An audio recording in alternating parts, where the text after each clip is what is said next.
Hello everyone, welcome to my channel. आज हम बात करेंगे क्लास 9 एक्सरसाइज 1.2 के इंट्रोडक्शन की। फर्स्ट है हमारे पास इरेशनल नंबर्स। इरेशनल नंबर्स कौन से नंबर होते हैं जो पी बाय क्यू की फॉर्म में नहीं होते, जिसमें पी क्यू हमारे इंटीजर्स हैं and Q is not equal to 0। तो रैशनल नंबर का रिवर्स होते हैं। Rational number P by Q में होते हैं और इरेशनल नंबर क्या होते हैं जो पी बाय क्यू की फॉर्म में नहीं आते। ठीक है, ये तो हो गया इसका first point. Second point irrational number का होता है कि नॉट अ परफेक्ट स्क्वायर। ये परफेक्ट स्क्वायर नहीं होते, not a perfect square. Square, ठीक है। परफेक्ट स्क्वायर कैसे? जैसे हमने ले लिया √1, ठीक है। 1 का स्क्वायर 1 होता है, तो √1 जो है वो 1 के बराबर होता है। तो 1 हमारा क्या है? Rational number. रैशनल नंबर में 1 नहीं आएगा। बट √2 जो है वो हमारा इरेशनल है, क्योंकि √2 एक प्राइम नंबर है, अपने टेबल पर जाता है। √3 ये हमारा इरेशनल नंबर है। बट √4 जो है वो हमारा इरेशनल नंबर नहीं है, क्योंकि 2 टू ज़ा 4 और ये क्या आ जाएगा हमारे पास 2, यानी √4 किसके इक्वल है? 2 के इक्वल है। तो हमारे पास √4 क्या बन जाएगा? नोट √4 जो है वो उसका एक परफेक्ट स्क्वायर है, ये रैशनल नंबर है, तो √4 हमारा इरेशनल नंबर में नहीं आएगा। ठीक है, इसी तरह से बहुत सारे एग्जाम्पल्स हैं जो हमारे इरेशनल नंबर में नहीं आते। तो यहाँ पे क्या आएगा? √5 हमारा इरेशनल है, √6, √7, √8, बट √9 नहीं आएगा, क्योंकि 3 3 ज़ा 9 होता है। तो यहाँ ले लेंगे √10। ऐसे बहुत सारे एग्जाम्पल्स हैं हमारे इरेशनल नंबर के, लेकिन कुछ नंबर्स ऐसे हैं जो हमारे इरेशनल नहीं होते। थर्ड पॉइंट इसमें ये है कि ये हमेशा पॉजिटिव इंटीजर होते हैं अगर हम इसे नंबर लाइन पर रिप्रेजेंट करेंगे। जैसे हमारे पास √m हमने एक इरेशनल नंबर मान लिया, ठीक है। तो हम अगर इसे नंबर लाइन पर रिप्रेजेंट करेंगे तो ये क्या बन जाएगा? पॉजिटिव इंटीजर्स, क्योंकि नंबर लाइन पर हम नेगेटिव नंबर्स को रिप्रेजेंट लोकेट नहीं करते। तो ये हमारा क्या बन जाएगा? पॉजिटिव इंटीजर्स, वहां पे पॉजिटिव इंटीजर होगा। ठीक है, ये तो बात हो गई इरेशनल नंबर की। अब इरेशनल नंबर को नंबर लाइन पर लोकेट कैसे करते हैं उसके बारे में बात करेंगे। तो जैसे हमारे पास फर्स्ट है लोकेट √2। हमने √2 को लोकेट करना है ऑन नंबर लाइन। इसे हमें नंबर लाइन पर लोकेट करना है। तो नंबर लाइन पर लोकेट करने के लिए सबसे पहले हम क्या करेंगे? हम एक नंबर लाइन ड्रॉ करेंगे। जैसे हमने ये लाइन ले ली यहाँ पर, ठीक है। तो आपको एक चीज और ध्यान रखनी है इसे नंबर लाइन पर लोकेट करने के लिए, कि जैसे हमारे पास ओ ओरिजिन ले लिया हमने, यहाँ 0 ओरिजिन ले लिया, ठीक है, ये 0 हो गया। और हम क्या करेंगे? जो भी हमारे पास नंबर लाइन के लिए यहाँ पे लेंथ होगी ना, जैसे हम यहाँ पे लेते हैं 1 2 -1 -2, तो ये हमारे पास सेम मेजरमेंट के होने चाहिए जब हमें इस पे इरेशनल नंबर को लोकेट करना है। तो हम क्या करेंगे? यहाँ पे सेम मेजरमेंट का ले लेंगे। जैसे हमने यहाँ ले लिया सेम मेजर, यानी ये जो लेंथ है वो हमारी सेम होनी चाहिए। ठीक है, जैसे यहाँ पे भी ओके। तो हमने ये नंबर्स ले लिए, ठीक है, यानी ये 1 2 3 और ये हो गया -1 -2 एंड -3। तो ये जो लेंथ है ये हमारी सेम होगी। ठीक है, अब हमें इरेशनल नंबर को नंबर लाइन पर रिप्रेजेंट करना है। तो सबसे पहले हम किसका यूज करेंगे? पाइथागोरस थ्योरम का। बाय पाइथागोरस थ्योरम हम इसे रिप्रेजेंट करेंगे कहाँ? नंबर लाइन पर। ठीक है, पाइथागोरस थ्योरम में क्या होता है कि हमारे पास एक बेस होता है, ठीक है। एक हमने बेस ले लिया, बेस के बाद उसी के ऊपर हम क्या लेंगे? एक परपेंडिकुलर जो 90 डिग्री का एंगल बनाएगा। ठीक है, ये हमने परपेंडिकुलर ले लिया और ये जो लाइन दोनों को मिला रही है वो क्या है? हमारी हाइपोटेन्यूज, यानी ये बेस, ये परपेंडिकुलर और ये क्या है? हमारी हाइपोटेन्यूज। तो इसका फॉर्मूला क्या आएगा? h² = b² + p²। ठीक है, तो अब हम क्या करेंगे? यहाँ पर अब हमें क्या करना है कि h² = b² + p² है। अब हमारे पास यहाँ पर बेस भी नहीं है और परपेंडिकुलर भी नहीं है। ठीक है, तो सबसे पहले हम बेस फाइंड आउट करेंगे। बेस कैसे फाइंड आउट करेंगे? कि जिस नंबर को हमें नंबर लाइन पर रिप्रेजेंट करना है उसे हम मान लेंगे √n। क्लियर? जैसे हमने जो √2 है इसे मान लिया √n, तो √n हमारा किसके इक्वल बन जाएगा, √n-1 के, यानी √2 - 1, तो हमारे पास क्या आएगा, √1 आएगा 2 - 1, और √1 किसके इक्वल होता है, 1, तो ये जो 1 है ये हमारे पास क्या आ गया, बेस। ठीक है, 1 हमारे पास बेस हो गया। अब हमें क्या फाइंड आउट करना है, परपेंडिकुलर। तो जब भी हम नंबर लाइन पर किसी भी नंबर को रिप्रेजेंट करेंगे तो हमारा जो परपेंडिकुलर है वो हमेशा हम 1 मानेंगे। ये चीज आपको ध्यान रखनी है कि परपेंडिकुलर जो है वो हमेशा हमारा क्या रहेगा, 1। ठीक है, तो हमारे पास बेस भी 1 हो गया और परपेंडिकुलर भी 1 हो गया, तो 1 का स्क्वायर प्लस 1 का स्क्वायर। ठीक है, क्या आ जाएगा, 1 का स्क्वायर 1 का स्क्वायर, 1 + 1, यानी हमें क्या मिल गया, 2। ठीक है, तो ये h स्क्वायर जो है वो तो आ गया हमारे पास 2, लेकिन हमें h चाहिए, तो h क्या बन जाएगा, +- √2, लेकिन हमें क्या लेना है यहाँ पे, पॉजिटिव इंटीजर, क्योंकि नंबर लाइन पर हम पॉजिटिव नंबर को रिप्रेजेंट करते हैं, तो h यहाँ पे हम +√2 लेंगे, -√2 नहीं लेंगे। ठीक है, तो ये क्या आ गया हमारे पास, √2। अब हमें क्या करना है, इसे नंबर लाइन पर रिप्रेजेंट करना है। तो नंबर लाइन पर रिप्रेजेंट कैसे करना है, सबसे पहले बेस लेंगे 1, ये हमारा बेस हो गया, ये बेस ले लिया हमने 1 और इसको नाम दे दिया, ये हो गया O, और ये हमने मान लिया क्या, A। ठीक है, ये A हो गया, ये O हो गया, तो ये हमारे पास बेस हो गया। अब हम क्या करेंगे, हम इसके ऊपर एक परपेंडिकुलर ड्रॉ करेंगे। तो जो हमारा परपेंडिकुलर है वो हम बाय प्रोटेक्टर भी बना सकते हैं और बाय कंपास भी। ठीक है, तो हम बाय प्रोटेक्टर एक परपेंडिकुलर ड्रॉ करेंगे, इसके ऊपर 90 डिग्री का एंगल बनाएंगे। तो देखो, लाइन के ऊपर बिल्कुल लाइन मिलनी चाहिए और यहाँ पर हम ये 90 डिग्री का एंगल बनाएंगे। ठीक है, तो ये जो 90 डिग्री का एंगल हमें बनाना है, लेकिन हमें कितना चाहिए, परपेंडिकुलर कितना होना चाहिए, 1 यूनिट, हमें 1 लेना है परपेंडिकुलर, तो परपेंडिकुलर हम कितना लेंगे, सिर्फ 1, यानी जितना हमारे पास ये है, जितना हमारे पास बेस है, बेस हमारे पास कितना है, 1, तो इतना ही हमने क्या ले लिया, परपेंडिकुलर।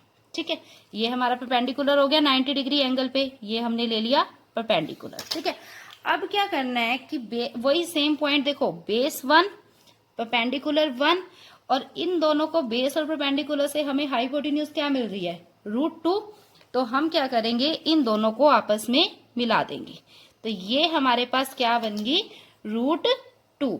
अब इसे हमने नाम दे दिया B, यानी OB हमारे पास क्या है, √2। लेकिन हमें क्या करना है, इसे नंबर लाइन पर रिप्रेजेंट करना है। तो नंबर लाइन पर ये तो हमने एक राइट एंगल ट्रायंगल हमारा बन गया जिसमें ये 90 डिग्री एंगल है। ठीक है, अब हमें इसे नंबर लाइन पर रिप्रेजेंट करना है। तो नंबर लाइन पर रिप्रेजेंट कैसे करेंगे कि O जो कि हमारा यहाँ पे सेंटर पॉइंट है, ठीक है, और हमारा √2 यानी परपेंडिकुलर का ये वाला पॉइंट, ठीक है, इन दोनों जितनी हम अपनी कंपास को ओपन करेंगे और उसके बाद हमें क्या करना है कि इसी आर्क को हमें आगे लेके जाना है। जैसे हम सर्कल बनाते हैं तो सर्कल की रेडियस लेते हैं ना, एज इट इज हमें क्या करना है कि इस इतनी इतनी मतलब अपनी कंपास खोलनी है, इसे रेडियस मेजरमेंट करना है और फिर हमने एक आर्क बनानी है, आर्क लेनी है जो हमारी कहाँ मिलेगी, इस पॉइंट पर, और इस पॉइंट को हमने नाम दे दिया C। ठीक है, हमने इसे C नाम दे दिया। तो ये जो OC है, अब हमें इसको नंबर लाइन पर रिप्रेजेंट करना था, तो ये जो OC है ये हमारी क्या बन जाएगी, √2। ठीक है, तो ये लाइन यहां से लेके यहां तक ये हमारी क्या है, √2। अब हमने इसको नंबर लाइन पर रिप्रेजेंट कर दिया, तो हमने क्या किया, अब इसको लिखेंगे कैसे कि हमने इसे नंबर लाइन पर कैसे रिप्रेजेंट किया, बाय कंपास, हमने कंपास का यूज किया। ठीक है, O को हमने क्या ले लिया, centre, by compass O as centre, O को हमने ले लिया सेंटर। ठीक है, और OB हमने क्या ले ली, radius, and OB is radius. OB कितनी है हमारे पास, √2। ठीक है, OB हमने रेडियस ले ली। ड्रॉ अ आर्क, एक हमने आर्क ड्रॉ करी, ड्रॉ एन आर्क, जो कहां पे मिल रही है, विच intersect C on number line, जो C पर रिप्रेजेंट इंटरसेक्ट कर रही है, कहां पर, नंबर लाइन पर। ठीक है, तो हमें क्या चाहिए, √2 को नंबर लाइन पर रिप्रेजेंट करना था। तो ये जो OC है वो हमारा यहाँ पे क्या बन जाएगा, √2, यानी OC की वैल्यू क्या आ जाएगी हमारे पास, √2। ठीक है, ये तो हो गया √2 को नंबर लाइन पर रिप्रेजेंट कैसे करना है। इसी तरह से हम बाकी एक और नंबर रिप्रेजेंट करेंगे √3, उसे नंबर लाइन पर हम कैसे रिप्रेजेंट करेंगे, क्लियर। √3 को नंबर लाइन पर रिप्रेजेंट करने के लिए वही सेम, √3 हमारा क्या हो गया, √n यानी हमारे पास क्या आ जाएगा, √3 - 1 = √2। ठीक है, अब देखो हमारे पास बेस आया √2 हमारे पास बेस आ गया। ठीक है, तो इसको हम दो मेथड से रिप्रेजेंट कर सकते हैं, या तो हम नंबर लाइन पर डायरेक्ट √2 बनाकर, या फिर जो हमने अभी √2 बनाया है उसी के ऊपर हम परपेंडिकुलर ड्रॉ करके भी इसको बना सकते हैं। ठीक है, तो अब इसके लिए सबसे पहले हम क्या बनाएंगे, √2 बनाएंगे। तो √2 कैसे बनाना है, हमने वही सेम, पहले हम क्या करेंगे, नंबर लाइन ड्रॉ करेंगे। यहां पे हमने एक लाइन ड्रॉ कर ली, ओके।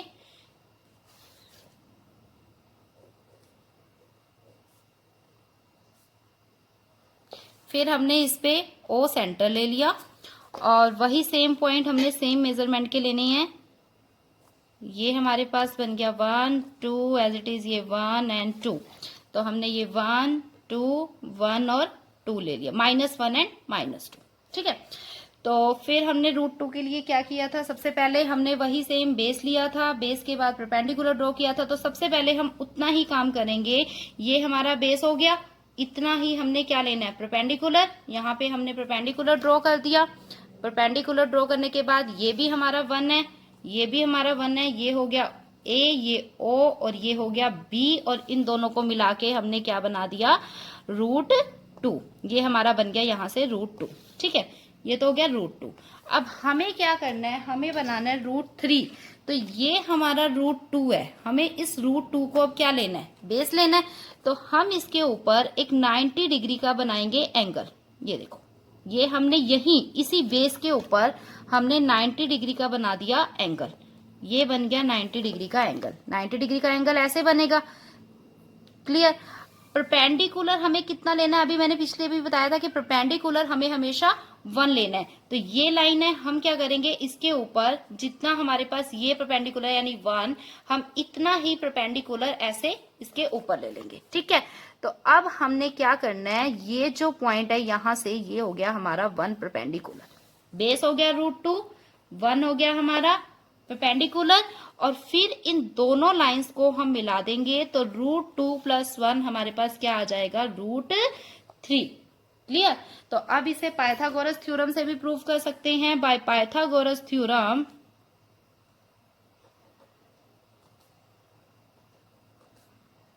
h² = b² + p²। ठीक है, तो h हमारे यहाँ पे b क्या है हमारे पास, √2 का स्क्वायर + 1 का स्क्वायर। √2 का स्क्वायर 2, 2 + 1 क्या आ जाएगा हमारे पास, 3। यानी h की वैल्यू क्या बन जाएगी, h² = 3, and then h = ±√3, but हमें प्लस वाली वैल्यू लेनी है, तो प्लस आ गया √3। ठीक है, ये तो हो गया पाइथागोरस थ्योरम से। अब हमें क्या करना है कि हमें इसे नंबर लाइन पर रिप्रेजेंट करना है। देखो, जैसे हमने √2 बनाने के लिए इतनी आर्क ली थी, एज इट इज हम √3 जितनी आर्क लेंगे, और क्या करेंगे, यहीं से इसे ऐसे ड्रॉ कर देंगे। ये हमने यहां से ऐसे ड्रॉ किया, देखो ये नंबर लाइन तक मिल रही है, यानी ये हमारा पॉइंट, ये तो था C, ये हमारी C हो गया, और ये क्या आ गया, D। ठीक है, तो ये जो OD है ये हमारे पास क्या बन जाएगा, √3। ठीक है, ये हमारे पास हो गया √3। तो OD √3 है, इसे हमने कैसे बनाया, वही सेम जो हमने उसमें लिखा था कि O को हमने क्या मान लिया, सेंटर, O एज सेंटर, और किसका यूज किया हमने, कंपास का। By using compass O as centre, अब हमारी रेडियस देखो चेंज हो गई, √3 होगी। O as center and OC as radius. OC को हमने क्या मान लिया? Radius. Draw an arc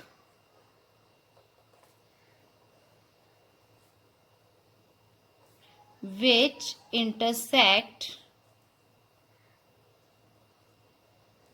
कहाँ इंटरसेक्ट करिए ये? D. Which intersect D on number line. तो OD हमारे पास क्या बन जाएगा? √3. OD is equal to √3. तो ये तो हो गया √2 एंड √3 को हमने नंबर लाइन पर कैसे रिप्रेजेंट करना है, ठीक है।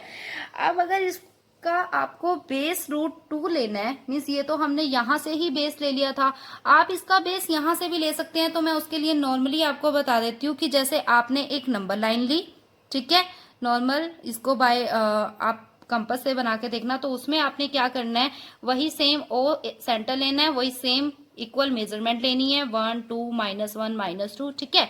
अब √2 की वैल्यू 1.4 होती है, तो पहले हम यहाँ पे इतना बेस ले लेंगे हम, ठीक है। यहां तक हमने जैसे बेस ले लिया OA, ओके, ये जैसे 1.4 समथिंग हो गई। अब हमें क्या करना है, वही सेम 1 परपेंडिकुलर लेना है इसके ऊपर। ये हमारा जैसे हमने ले लिया B, ये परपेंडिकुलर हो गया, तो ये जो पॉइंट है ये वाला, ये हमारा क्या बन जाएगा? √3, यानी ये क्या है? √2, और ये क्या है? 1, तो √2 + 1 √3 आ गया। और फिर इतनी कंपास खोल के ऐसे यहां से आर्क बनानी है ये वाली, ठीक है। तो ये क्या बन जाएगी, यानी ये क्या हो गया? C, तो OC क्या आ जाएगा? √3। तो ये तो हो गया जब आपको √2 बेस लेके बनानी है। अगर आप नॉर्मली √2 यहां से लेकर बनाते हो, यहां वाला √2 लेके बनाते हो, तो आपने नॉर्मल इस पे परपेंडिकुलर बनाना है बाय कंपास या बाय प्रोटेक्टर, और फिर इन दोनों को आपने मिला देना है। तो ये आपका क्या आ जाएगा? √3। और नंबर लाइन पर बनाने के लिए आपको इसे रेडियस लोकेट करके फिर आप इसे बना सकते हो, ठीक है। आई होप आपको ये क्वेश्चन समझ आया होगा। Then please like, share and subscribe my channel. Thank you.